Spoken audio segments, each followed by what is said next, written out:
Estudo do Evangelho de Jesus, livro de Lucas, capítulo 5 de Lucas.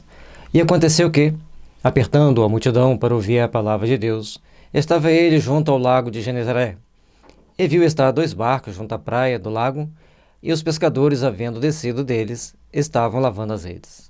Jesus, em torno do lago, a multidão começa a pressionar, cada um querendo ficar mais perto, querendo tocar Jesus. Ele se afasta, vê os barcos, entra no barco. E nesse momento, poucos entram no barco com Jesus. E entrando num dos barcos, que era de Simão, pediu-lhe que o afastasse um pouco da terra. E assentando-se, ensinava do barco a multidão. Então Jesus, dentro do barco, assenta-se nesse barco e ensina para a multidão. A multidão, certamente, não tinha como ficar no barco. Mas poucos teriam condições de estar naquele barco com Jesus. Então, ele começa a ensinar-lhes, a falar para eles sobre normalmente o que ele falava, sobre as coisas do céu, a forma da gente alcançar o caminho para o céu. E quando acabou de falar, disse a Simão: faze-te mar alto e lançai as vossas redes para pescar. Dá ordem para que Simão comece a navegar, a velejar pelo mar da Galileia e que jogasse a rede para poder pescar. E respondendo, Simão disse-lhe: Mestre, havendo trabalhado toda a noite, nada apanhamos, mas por que mandas lançaria a rede? Então, quando ele vai ao alto mar, ele fala para que Simão lance a rede. Já tinha jogado a noite inteira, não tinha pego nada. Olha para a cara do mestre, fala: só vou jogar porque você está mandando, porque não pegamos nada. E fazendo assim, colheram uma grande quantidade de peixes e rompia ali as redes. Nesse momento, começa então Simão a perceber que Jesus não era apenas um mestre. Tinha outros poderes muito mais transcendentes que o deixava naquele momento ali atento,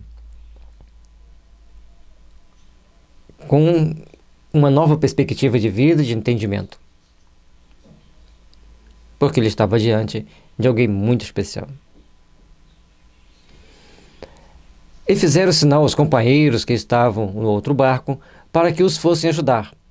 E foram e encheram ambos os barcos, de maneira tal que quase iam a pique. Aqui já vem a solidariedade de Simão. Chamaram o barco vizinho para compartilhar do excesso de peixe que tinha pegado. Mostrando ali que começa, ou já existia, ou começa a brotar, um novo sentimento naquele homem. A partir dali, a tônica de todo o trabalho de Jesus era compartilhar. E vendo isso, Simão Pedro prostou-se aos pés de Jesus, dizendo: Senhor, ausenta-te de mim, porque sou um homem pecador.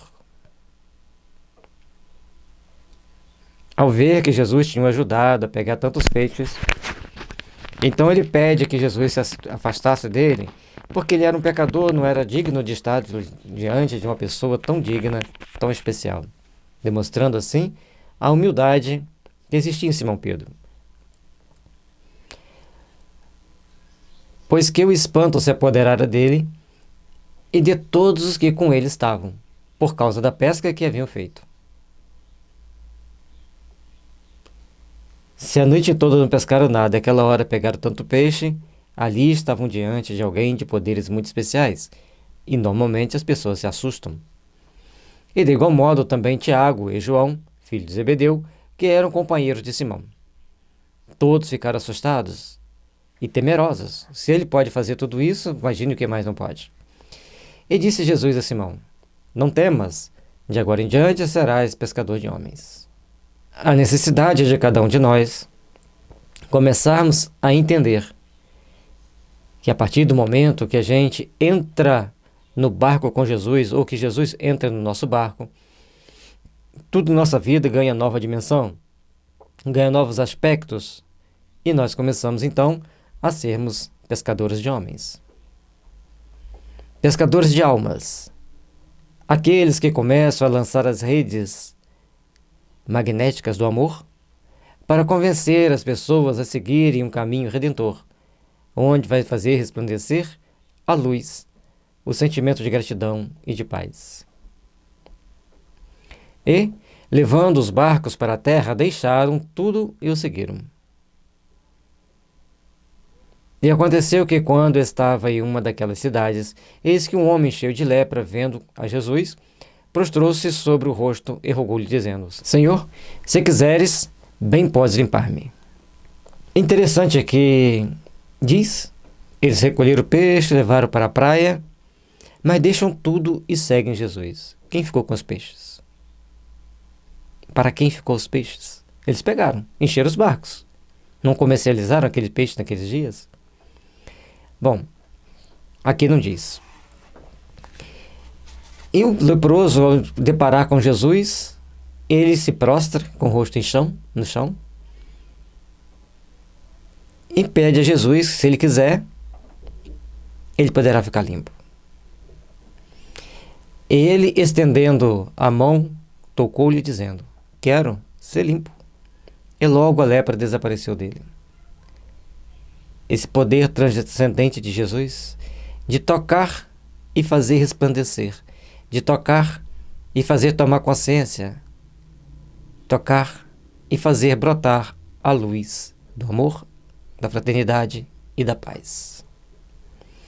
E ordenou-lhe que a ninguém o dissesse, mas disse-lhe: vai mostrar-te ao sacerdote e oferece pela tua purificação o que Moisés determinou, para que ele sirva de testemunho. Não mostre-se para ninguém, mas vai mostrar ao sacerdote e leve, lógico, a oferenda que é determinado por Moisés, para que sirva de testemunho pela sua gratidão a Deus, pelo seu respeito a Deus. Interessante que para cada uma pessoa que Jesus curava, ele tinha uma frase diferente, ou uma ordem diferente. Porém, a sua fama se propagava ainda mais, e ajuntava-se muita gente para ouvir e para ser por ele curada das suas enfermidades. Porém, ele retirava-se para os desertos e ali orava. As pessoas cada vez mais se amontoavam, se aglomeravam em torno de Jesus para serem curadas, para ouvir suas palavras. E muitas das vezes, Jesus se afastava para o deserto e ali orava. E lá ficava afastado da multidão, para que ele tivesse um tempo de paz, um tempo de contato consigo mesmo. E também para que a multidão fosse cuidar da vida delas, fazer os trabalhos que elas tinham que fazer. Não podiam ficar em torno do mestre o tempo todo.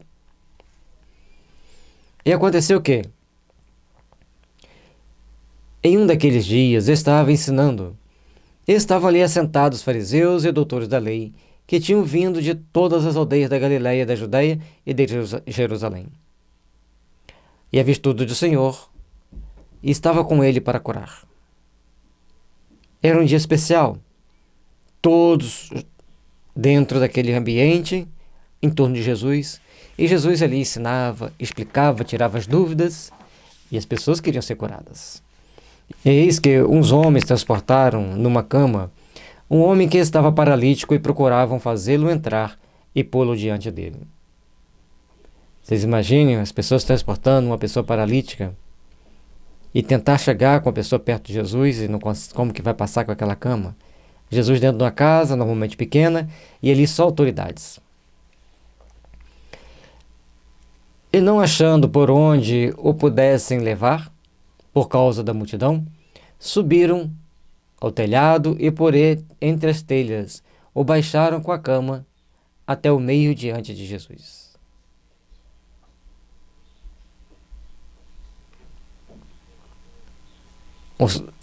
O desespero da pessoa, a vontade de conseguir a cura, embora seja uma técnica meio estranha, entrar pelo telhado, mas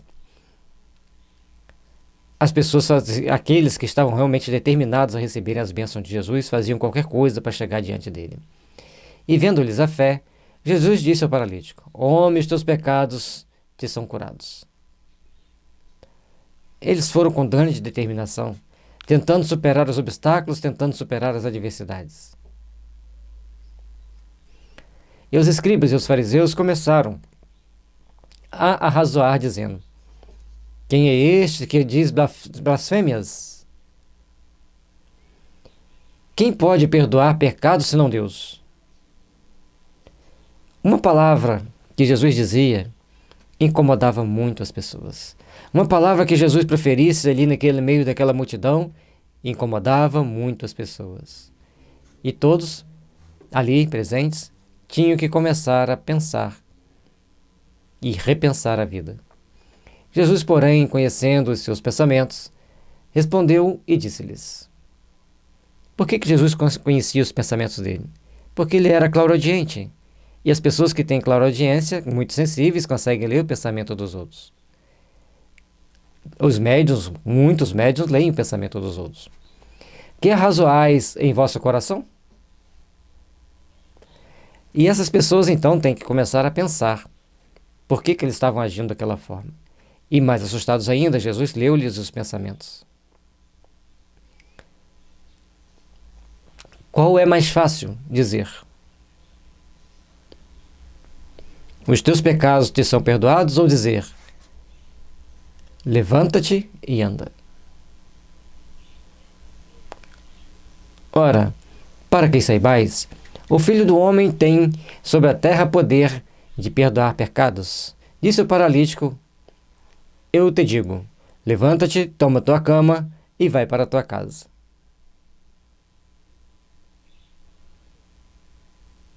O que era mais fácil dizer? E por que eles ficavam tão incomodados quando Jesus dizia: seus perdoados são perdoados, ou porque levanta-te e anda? Qual a diferença? Mas eles ficavam muito incomodados porque, principalmente os sacerdotes, eles queriam eles terem o poder. Os escribas que conheciam as escrituras, que faziam as cópias, eles queriam eles seu poder. E não tinham. E Jesus tinha. Porque não entendiam que o poder é um dom que nasce no coração das pessoas. E levantando-se logo diante deles, e tomando a cama em que estava deitado, foi para sua casa glorificando a Deus. E todos ficaram maravilhados, e glorificaram a Deus, e ficaram cheios de temor, dizendo: hoje vimos prodígios. O homem levanta, glorifica a Deus e sai. E isso continuava incomodando os escribas e os sacerdotes. E a multidão saiu dali maravilhados, dizendo que haviam vistos verdadeiros prodígios. Algo que transcendia o imaginário popular, algo que transcendia seus conhecimentos e suas possibilidades. E depois disso saiu e viu um publicano, chamado Levi, assentado na recebedoria e disse-lhes: segue-me.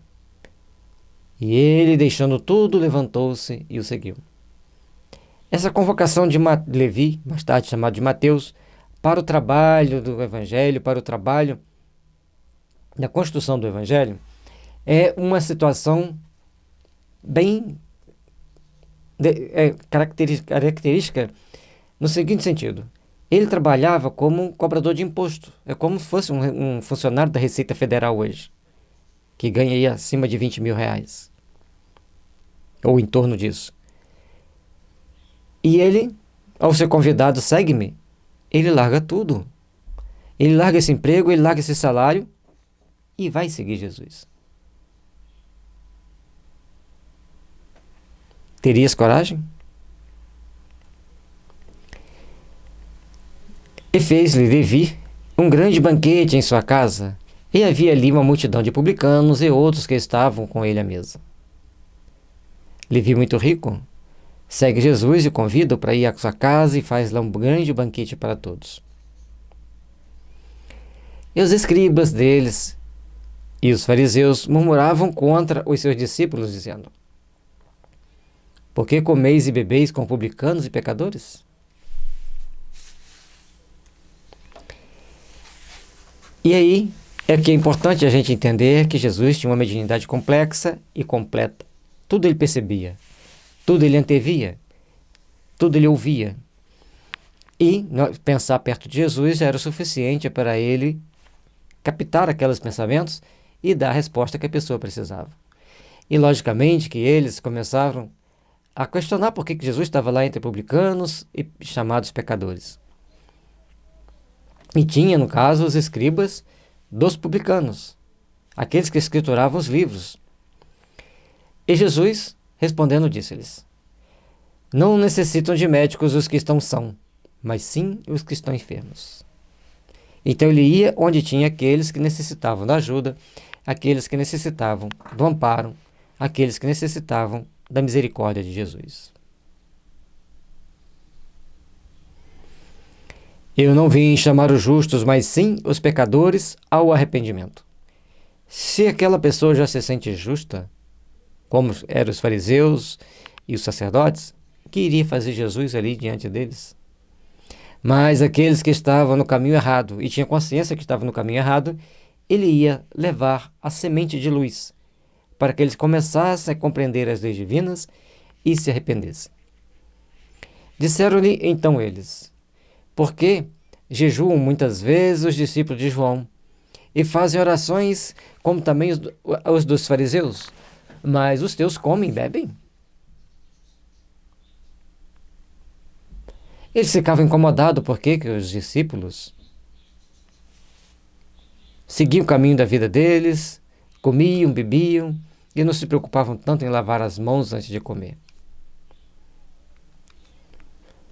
E ele disse-lhes: podeis vós fazer jejuar os convidados das bodas enquanto o esposo está com eles? E aí as respostas de Jesus eram sempre muito transcendentes para eles. Se a pessoa foi convidado para uma festa das bodas, enquanto a festa está acontecendo, as pessoas vão comendo e bebendo. Não é isso? E quem eram as bodas? Era Jesus, está entre os seres humanos, está Jesus junto da humanidade. Dias virão, porém, em que o esposo lhe será tirado, e então, naqueles dias, jejuarão.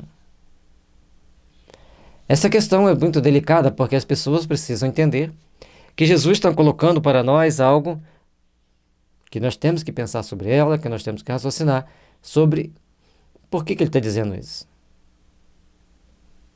Porque a partir do momento da crucificação, eles não estariam mais na presença do Mestre e teriam que fazer grandes sacrifícios para continuar pregando o Evangelho. E disse-lhes também uma parábola: ninguém tira um pedaço de uma veste nova para cozer em veste velha, pois romperá a nova. E o remendo não condiz com a veste velha. Você compra uma calça nova, aí essa calça velha está rasgada. Era comum as pessoas naquela época costurar a roupa rasgada. Eles iam então tirar um pedaço da roupa nova para rasgar, para costurar a roupa velha. Não condiz. Não é compatível com a situação. A compatível com a situação é você preservar a roupa nova e consertar a roupa velha com o que ela tem, ou com algum sobra de pano velho. E com isso, entendendo desta forma e compreendendo a extensão de tudo, nós temos que parar para repensar alguns passos da nossa caminhada. E também, o que ele está querendo dizer? Não adiantava você tentar falar para os escribas e fariseus, porque eles já tinham um conceito de vida deles que eles não iam mudar. Tudo que fosse mostrar para eles, eles iam mostrar o que eles seguiam, todas as profecias que eles seguiam, e não entenderiam que Jesus estava ali para sintetizar todas as informações das profecias e colocar o sentimento de amor para a humanidade. Por isso, ele deveria conversar com aqueles que estavam com a mente menos carregada de informações e muitas das vezes informações que pouco somavam para o processo evolutivo deles. E esses queriam sorver a melhor parte do aprendizado, a melhor parte do ensinamento. E ninguém põe vinho novo em odres velhos. De outra sorte, o vinho novo romperá os odres, e entornar-se-á o vinho, e os odres se estragarão. Olha só aqueles barris que se coloca o vinho. Se você fosse guardar o vinho de um odre já velho, não ia funcionar. Ia vazar, ia estragar conforme está ali. Então você tinha que colocar em novo. Mas a linguagem que Jesus está dizendo é: escribas e sacerdotes e fariseus tinham seus conhecimentos bastante enraizados. Não queriam parar para pensar em nenhuma forma de renovação daquelas ideias. Não queriam parar para pensar em nenhuma forma de reestruturação dos seus conhecimentos, sentindo-se felizes com aquilo que eles sabiam, com aquilo que eles tinham. Por isso, eles eram os odres velhos. E a palavra de Jesus, o vinho que deveria ser guardado nos corações de quem pouco conhecesse a lei, pelo menos naquela encarnação. Mas o vinho novo deve ser posto em odres novos, e ambos juntamente se conservarão. E aqui, já sabendo de todas as mazelas que eles carregavam no coração, Jesus então mostra para eles que quando você coloca o ensinamento para aqueles que já estão dentro de uma seita por muitos anos, eles terão grande dificuldade de transcender a vida e de compreender aquela nova realidade.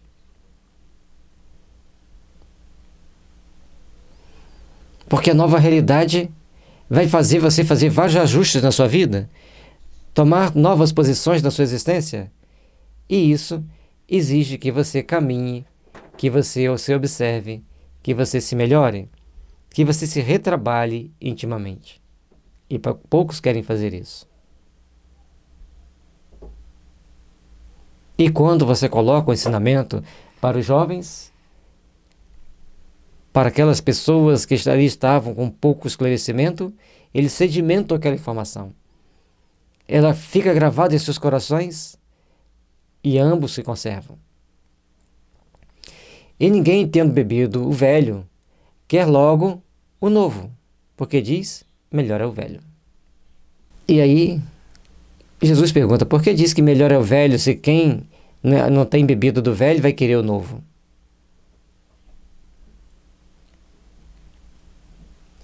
Aquilo que nós guardamos culturalmente, às vezes, cria-se um grande mito, e as pessoas, diante desse mito, acham que aquele é o sentimento que deve prevalecer. Mas, na realidade, aquele é o sentimento que deve ser remodelado, que deve ser corrigido. Isso é possível com os jovens, com aqueles que não têm ainda as bases, conhecimento antigo sedimentado. Então, eles absorvem aqueles ensinamentos, absorvem aquelas ideias e passam a seguir sobre novo conjunto de percepção, de entendimento, para caminharem para Deus. Porque aqui, para ensinar o Evangelho de Deus, precisava-se de uma caminhada para Deus, de pessoas com o coração mais purificado, menos contaminados pelos Velho Testamento, pelos velhos conhecimentos, porque dali para frente muita coisa iria mudar. E só aqueles menos apegados às coisas iriam entender que temos que fazer uma grande modificação ao longo de nossa existência.